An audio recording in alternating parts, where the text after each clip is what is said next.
Adikku, dia memiliki kasus yang sangat istimewa. Aku rasa dia tidak bisa disembuhkan hanya dengan ekstrak bunga. Tunggu, berdasarkan kata-katamu sebelumnya, kamu mengatakan kan bahwa dia bisa mati karena luka sepele. Dan sekarang kamu mengatakan dia dalam kondisi yang sangat langka. Apa warna darahnya agak kekuningan? Andy menggosok ujung dagunya dan mengerutkan alis. Itu membuat Naura sedikit terkejut. Dia ingin mengangguk, namun dia takut. Bagaimana jika pria ini adalah orang jahat yang menginginkan darah adiknya juga? Aku bisa membaca ekspresimu, Nau. Dan yang perlu kamu tahu, aku tidak tertarik dengan darahnya. Dia mencoba membuatnya percaya padanya. Gadis itu masih terdiam. Aku pernah bertemu dan mengobati beberapa dari mereka. Kamu pasti berpikir kalau adikmu adalah satu-satunya, kan? Matanya terlihat sedih entah bagaimana. Mengobati beberapa dari mereka. Naura segera mengalihkan pandangannya padanya. Seperti yang kukatakan, aku dulu tergabung dengan sekelompok ilmuwan, dan kami melakukan penelitian bertahun-tahun yang lalu. Hal itu sebenarnya masih dalam masa uji coba, tetapi salah satu seniorku menjadi gila dan memiliki niat buruk untuk semua subjek. Dia kemudian diusir, dan aku yang mengatur ulang keberadaan subjek ke beberapa lokasi yang baru. Hanya aku yang tahu di mana mereka berada. Untuk saat ini, kami hanya bisa membantu mereka untuk bertahan hidup tanpa tanggal kadaluarsa. Pikir aku sudah mengumpulkan semuanya. Jadi, aku tidak pernah berpikir ternyata masih ada yang lain. Katanya dengan nada menyesal. Apakah kamu yang menciptakan zat itu? Hah? Bukan, itu bukan aku. Itu terjadi saat aku masih menjadi mahasiswa. Aku pergi berlayar bersama keluargaku. Dan saat itulah kami menemukan banyak tubuh anak-anak remaja mengambang di tengah lautan. Banyakan dari mereka sudah mati waktu itu. Kami membantu mereka dan ketika mereka berada di kapal, baru kami tahu mereka telah menjadi percobaan eksperimen aneh. Eksperimen aneh. Mengapa ini persis seperti yang dialami adiknya? Aku masih mahasiswa tahun pertama saat itu. Dan akhirnya kami memutuskan untuk membawa mereka ke lab, melakukan serangkaian tes. Dan kau tahu, kami menemukan bahwa mereka telah disuntik dengan zat yang tidak lengkap, sehingga hasilnya selalu berubah-ubah. Dan masing-masing dari mereka memiliki kondisi yang berbeda-beda. Mengapa kamu mengatakan ini padaku? Now, aku hanya ingin memberitahumu. Aku tahu bagaimana rasanya memiliki orang yang kita cintai menderita hal semacam ini. Kekasihku adalah salah satu korbannya. Hatiku sangat perih setiap kali aku harus menyuntiknya hanya untuk memastikan dia dapat bertahan hidup. Kekasihmu? Tanya Naura. Yap, tapi untuk melindunginya aku tidak bisa sering bertemu dengannya. Hanya aku yang tahu di mana aku menyembunyikannya. Jadi maksudmu, kamu juga bisa membantu adikku untuk bertahan hidup? Aku harus memeriksa kondisi adikmu dulu. Setiap subjek memiliki mutasi yang berbeda-beda. Aku tidak bisa memberikan dosis asal-asalan. Dia berhenti sejenak. Tapi yang lebih penting, jika kamu ingin menyelamatkannya, kita harus pergi dan mengambil ekstrak bunga itu lagi. Dan menurutmu itu sangat berbahaya? Kalau itu aku harus mendapatkan persetujuan dari keluargaku dulu. Adikku adalah jiwa keluarga kami. Kami tidak bisa membiarkan dia pergi begitu saja dengan orang asing. Oh, maaf, maksudku tidak apa-apa. Jika kamu mau, aku bisa pergi dan bertemu dengan keluargamu. Suatu kehormatan bagiku bisa bertemu dengan Tuan Haris Putra yang legendaris. Dia tersenyum. Aku akan memberitahu keluargaku nanti tentang kekasihmu. Mengapa kamu tidak pernah menceritakannya padaku? Andy terkekeh dan mengeluarkan handphonenya. Dia menunjukkan foto seorang gadis. Namanya Mia. Naura melihat foto itu. Potret seorang gadis berambut coklat panjang. Dia memiliki kulit eksotis dan terlihat cantik. Dia terlihat normal, tidak seperti orang sakit. Dia kehilangan ingatannya ketika aku menemukannya. Ya, mungkin efek dari mutasi itu. Dia beruntung bertemu denganmu. Naura tersenyum.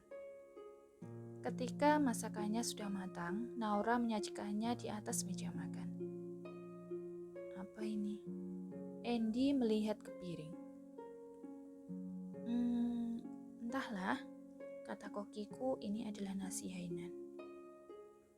Oh, kurasa aku pernah makan ini sebelumnya.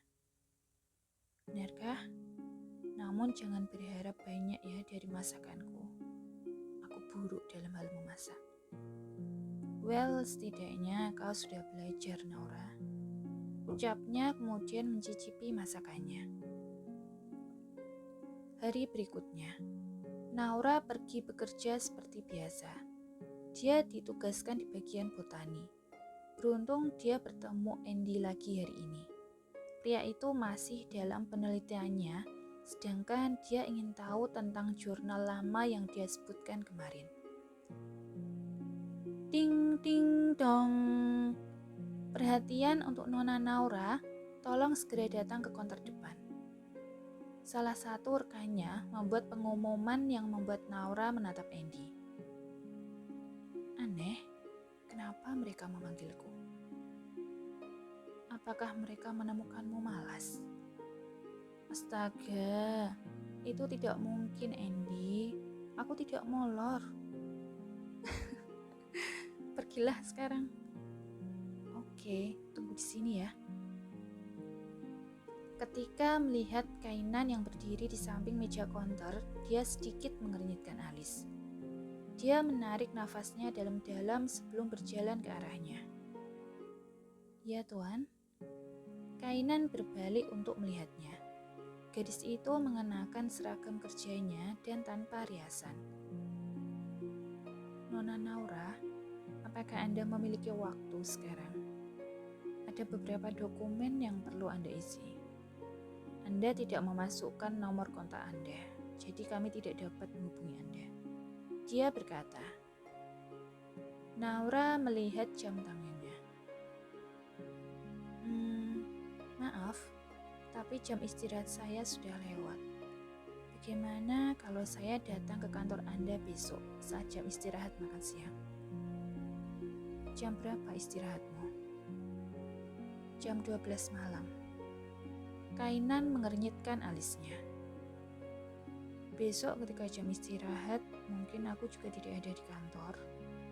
Bagaimana kalau kita bertemu di kafe atau restoran? Dia menyarankan. Oke. Dia sedikit ragu. Berada dekat dengannya akan membuat dinding hatinya mudah patah. Tetapi dia tidak punya pilihan lain karena mereka memiliki waktu jam makan siang yang sama. Cathy Cafe, jam istirahat besok. Oke? Kainan berkata sambil menatapnya. Dia mengangguk dan mereka berpisah setelah itu. Begitu Kainan keluar, dia menghela nafas lega. kenapa dia harus menjadi nasabahku. Gumamnya dan kembali ke bank. Ada apa lagi denganmu? Andy bertanya setelah melihat wajahnya yang cemberut. Tidak apa-apa. Ngomong-ngomong, bisakah kamu menemaniku besok? Aku perlu menemui agen bankku tentang pinjaman rumah. Tetapi aku tidak tahu bagaimana menuju ke Getty Cafe. Dia berkata. Tentu, jawabnya senang. Terima kasih.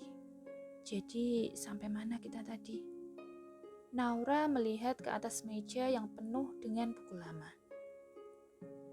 Ini, bacalah ketika kamu punya waktu. Naura berjalan pulang setelah menyelesaikan pekerjaannya. Merasa sedikit lapar, dia pergi makan malam di restoran tempat kainan bekerja sebelumnya. Dia mengambil tempat duduk di luar. Dia masih ingat tentang jurnal penelitian yang sudah dia baca setengah hari ini. Semua detail menunjukkan kondisi yang sama dengan adiknya. Tapi dia perlu berkonsultasi dengan tantenya, Tante Ginny terlebih dahulu. Dia ahli dalam bidang obat-obatan serta farmasi. Jadi setidaknya dengan persetujuan darinya, dia bisa lebih meyakinkan dalam menyampaikan saran ini kepada ayahnya. Dia tidak bisa begitu saja mengatakannya tanpa penjelasan dan bukti yang kuat. Tentang menyelamatkan nyawa adiknya, dia harus ekstra hati-hati dalam mempertimbangkan semuanya. Bolehkah saya menulis pesanan Anda, Nona? Suara seseorang membuatnya tersadar. Naura tercengang sesaat ketika dia melihat kainan ternyata masih bekerja di sana. Oh, terserah. Berikan aku apa saja yang bisa dimakan dan diminum. Terima kasih. Dia memberikan kembali buku menu padanya dan mengalihkan pandangannya ke jalan. Dia sudah memutuskan untuk move on. Tetapi entah mengapa, takdir selalu membawanya bertemu dengannya. Kainan agak kaget dengan reaksinya. Dia membuatnya merasa seperti bakteri. Baru saja mereka berpisah dan ketika bertemu kembali sikapnya sudah berubah. Baiklah, masih ada yang lain, Nona? Tidak, itu saja. Dia mengambil buku menu dan kembali ke dalam restoran. Dia memberikan kertas pesanan ke tim dapur. Wow, sangat cantik ya. Salah satu rekan kerjanya menyenggol lengannya. Kainan menyadari bagaimana pandangan temannya pada Naura. Dia tersenyum menyeringai. Jangan dekati dia, atau kau bisa. Dia mengalihkan pandangannya kembali ke meja konter. Mengabaikan peringatan dari Kainan, temannya itu pergi ke meja Naura dan mencoba merayunya. Hai Nona, sepertinya aku belum pernah melihatmu sebelumnya. Kamu baru ya di sini. Maaf Tuan, tapi Anda siapa ya? Saya tidak mengenal Anda.